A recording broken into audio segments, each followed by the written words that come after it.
Salutare, oameni buni! Astăzi ne apucăm să punem o rigolă. Avem o rigolă de 85 de centimetri.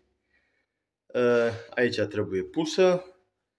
Normal trebuia să fie de aici, de la perete, pusă, dar au venit țevile acolo de la instalator și nu pot să o pun și trebuie să o pun în partea asta altă. O trebuie să sparg. Am ajuns și până la serpentina de la încălzire în pardoseală, de la țeavă. Am strigat-o pentru că am știut pe unde vine și am spart cu grijă.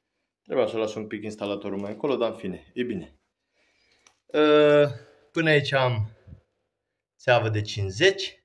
Aici am un cot, numai că cotul a fost ca și acesta și a ieșit un pic mai în exterior și a trebuit să tai 1 centimetru din el.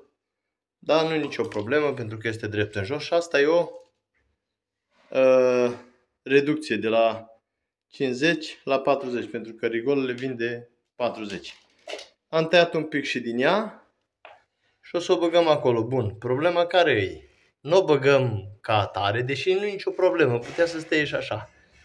Și o lipim. Aici am niște prelandez, să-i spun așa, pentru un lipici pentru PVC.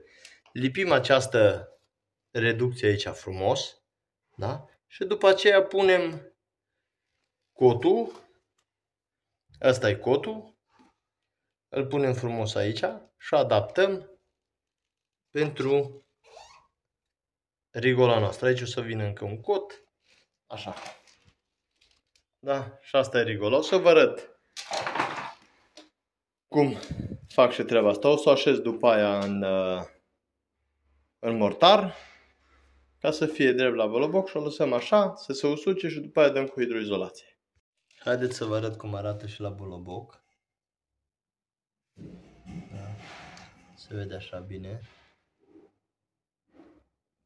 Bun. Și invers la fel.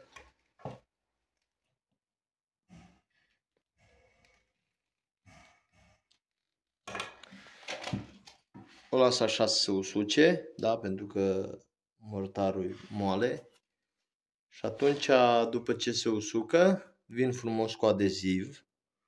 Finisez totul frumos foarte bine și în partea aia, pentru că mai trebuie să dau și adeziv cu acolo să scobesc un pic din spuma asta. Acolo, pentru că acolo a făcut instalatorul.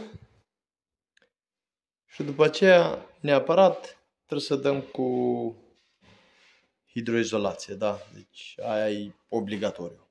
După ce am pus rigola, punem acea bandă care vine în kit, da? O bandă care se lipește. Dar înainte de a pune bandă, pe aici am dat cu beton contact. Nu vă uitați la fisura asta pentru că aici trece o țavă și o fisură, dar asta nu e nicio problemă pentru că punem bandă și aici. Și acum dăm cu hidroizolație de la Mapei. David pune banda acolo pe colț frumos. Dăm cu hidroizolație pe jos. Aici pe perete deja am dat, pentru că avem pereți de rigips, am dat cu hidroizolație aici și aici. Acolo la duș e deja banda pusă. Jos o pune acum. Pe acolo și ne apucăm după aia de gresie.